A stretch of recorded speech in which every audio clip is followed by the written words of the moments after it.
When the government writes laws to protect government from the people, instead of writing laws to protect the people from government, society is lost, or society is doomed. And don't you see that now, ladies and gentlemen? Not just here in the U.S., but in many other countries around the world. Hello, YouTubers. Alaska Prepper here. Well, happy Sunday, ladies and gentlemen. What will happen when the U.S. government, i.e. the Treasury, runs out of creditors, meaning that no one else outside of our borders, and even within, is willing to lend it money by purchasing Treasury notes? Well, ladies and gentlemen, we're going to talk about that on this video and a few other things that I've brought up. But first, I want to tell you all I'm pretty excited about this. I have a new website, or I have a website. I've never had a website at all. And it is called thealaskaprepper.com.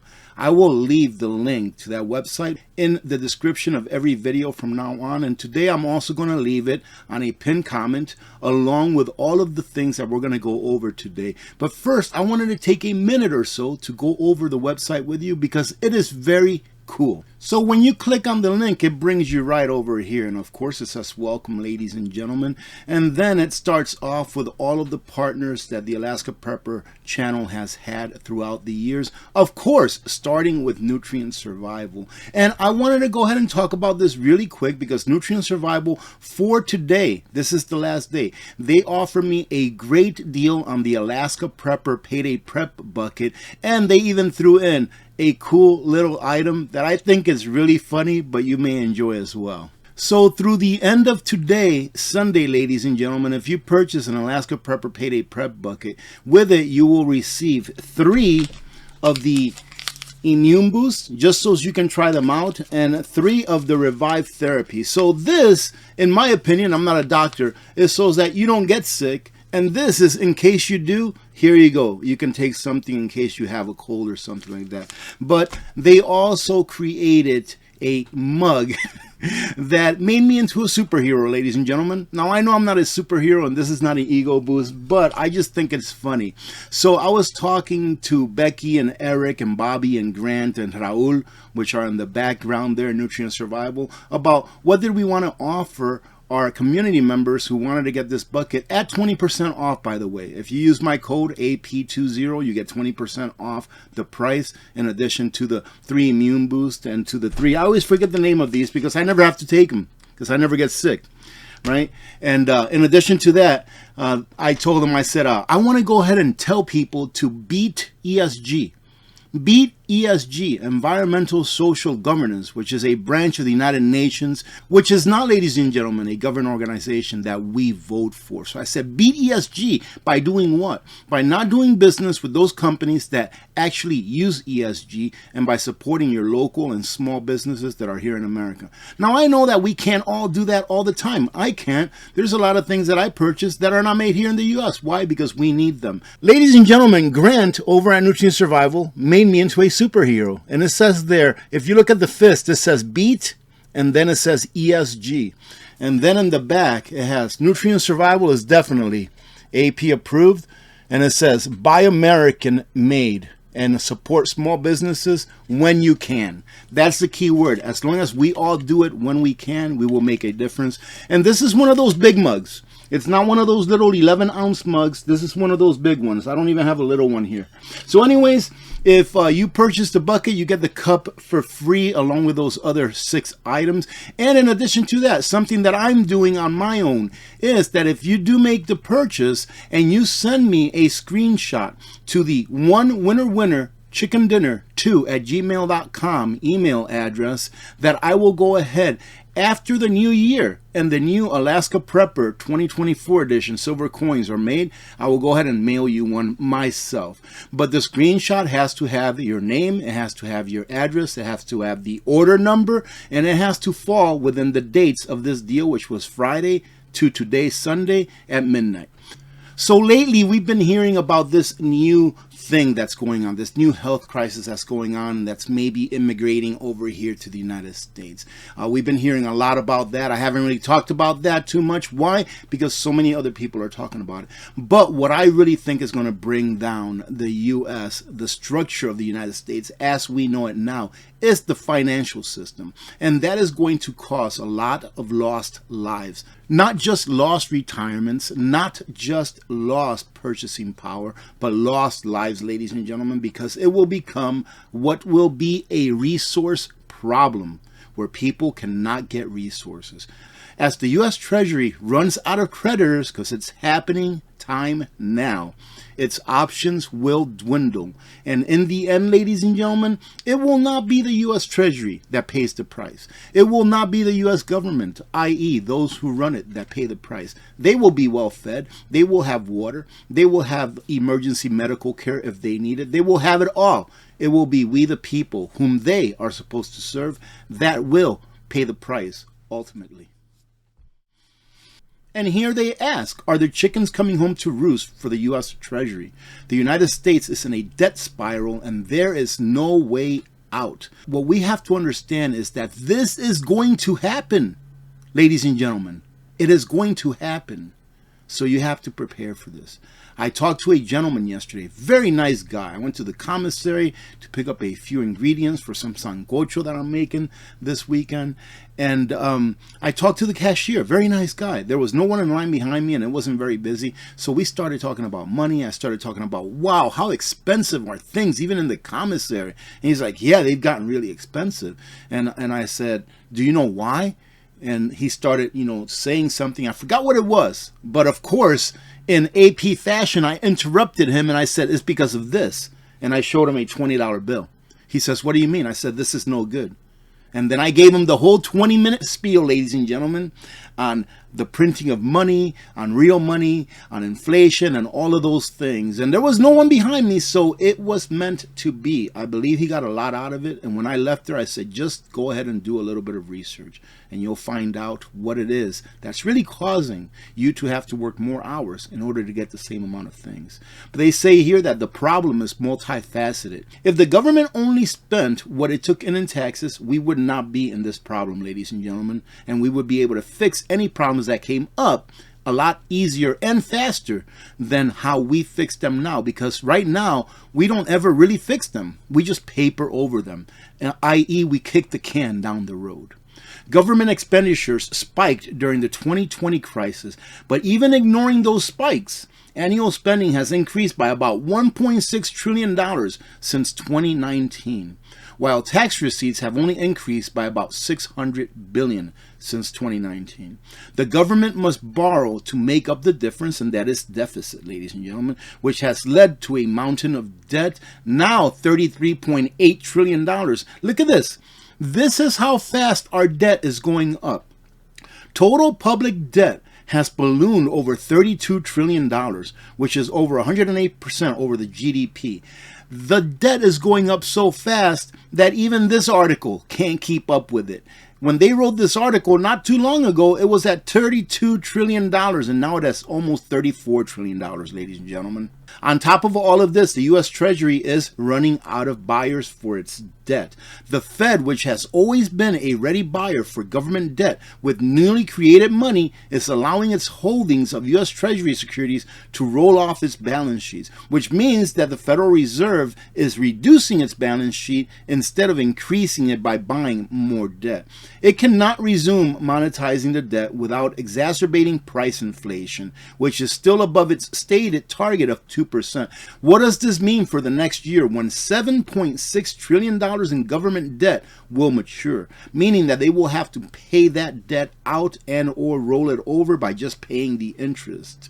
A ton of supply is about to hit the market with already declining demand. Unless the government decides to tighten its belt and dramatically reduce spending, which it will never, ever, ever happen, ladies and gentlemen. Why is that?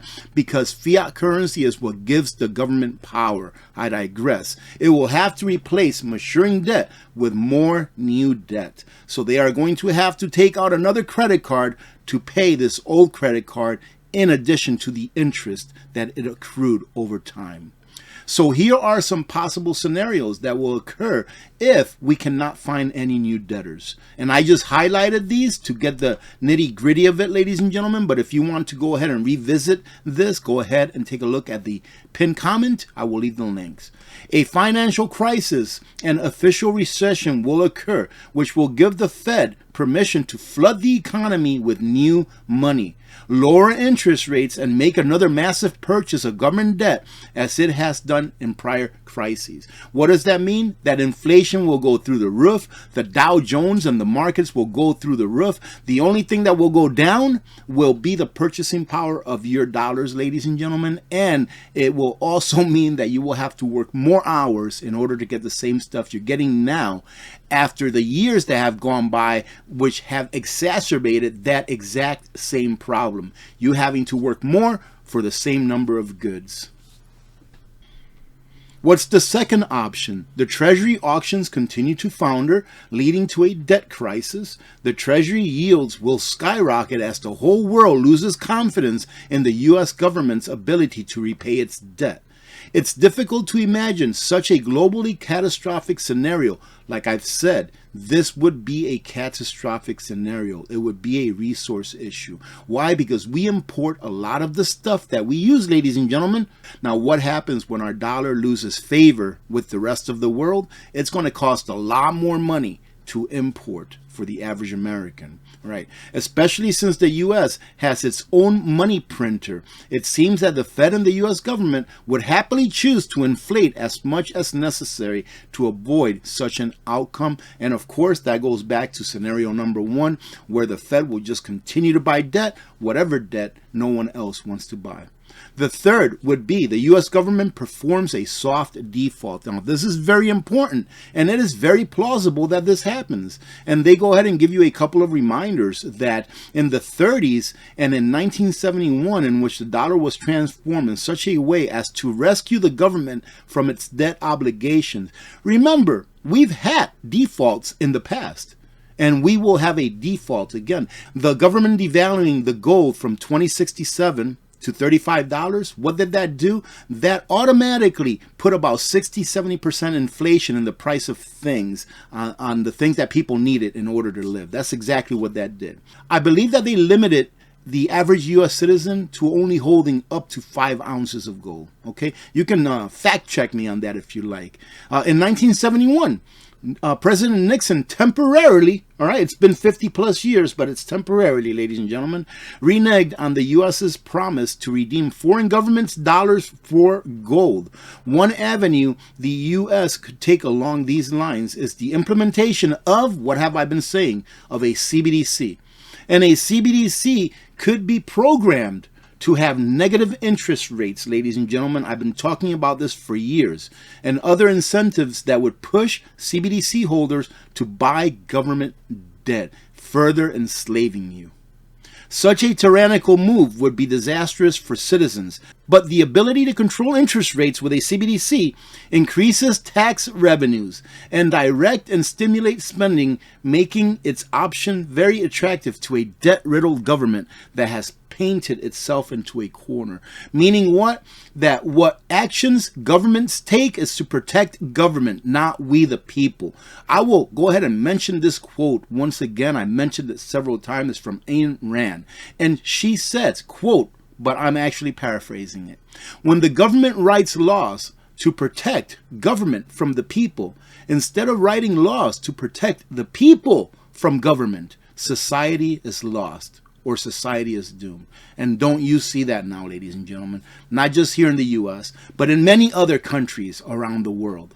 And as they stated in the beginning of this video, the chickens are coming home to roost. Top U.S. banks shut 64 branches in a single week, ladies and gentlemen. Are you one of the ones affected? Well, if you want to see, go ahead and click on the link that I'm going to leave for this on a pinned comment, and then you can come and check this out. But I'm going to read a little bit of it for you to give you the gist of what this is saying. Back in April and May, when we had 4 bank failures in 1 week, that was bad. 4 bank failures in a week is bad, ladies and gentlemen, especially if they're bigger banks. The news out today is that top banks have filed to close down 64 branches in 1 week. 64 U.S. branches filed to shut down in a single week. And a lot of these are to include PNC Bank. They filed for 19 closures. JP Morgan Chase, 18. Citizens Bank came in third with 8 branches closing. And Minneapolis-based U.S. Bank filed for 7 closures. And President Biden, ladies and gentlemen, has declared that inflation is over. So now that inflation is over, ladies and gentlemen, he is kind of like not really ordering, but kind of like saying, hey, can you lower your prices now because inflation is over? Oh my goodness. According to the White House, the private Federal Reserve plays no role in inflation with its print and spend doctrines of constant war and chaos, and that's 100% true. President Biden has decided to blame companies instead, arguing that inflation would not be happening if companies just lowered their prices. Incredible. Any corporation that has not brought their prices back down, even as inflation has come down, even as the supply chains have been rebuilt, it's time to stop the price gouging. Stop the price gouging, you capitalists. Biden said this week while announcing the launch of a new White House supply chain initiative. Give the American consumer a break. Yes, please, Mr. President. Give the American consumer a break and stop printing money like it grows on trees and devaluing that money which we Americans actually work for and work into existence. We cannot afford a printing press. And if we could, it would be illegal for us to print money out of thin air. What makes it legal or lawful, really, for the government to do so, ladies and gentlemen? It's not lawful. They have made it legal, but it's not lawful. You have to understand that they is the government and the money changers. They have taken God's money, gold and silver, and they have made their own money.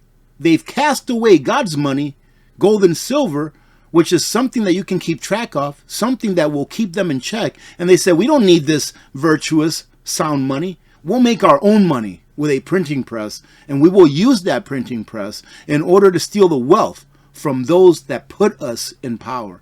That's exactly what it is, ladies and gentlemen. There's no other way around that.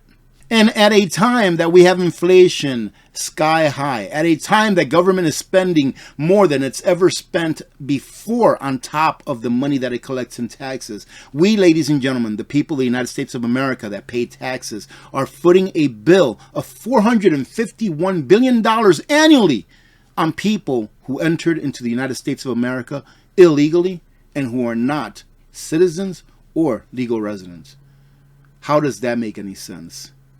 I'll tell you what, Mr. President, instead of telling companies to lower their prices, effectively telling them to go out of business, why don't you do your job? One of the very few things that is your job, and that is to protect our borders, i.e. protect our people from foreign invasions. And that's what this is. If you don't like that truth, ladies and gentlemen, I don't know what to say. Today is the last day for that sale where you can get an awesome Beat ESG mug, in addition to 20% off. And in addition to that, if you send me the information that I requested, i.e.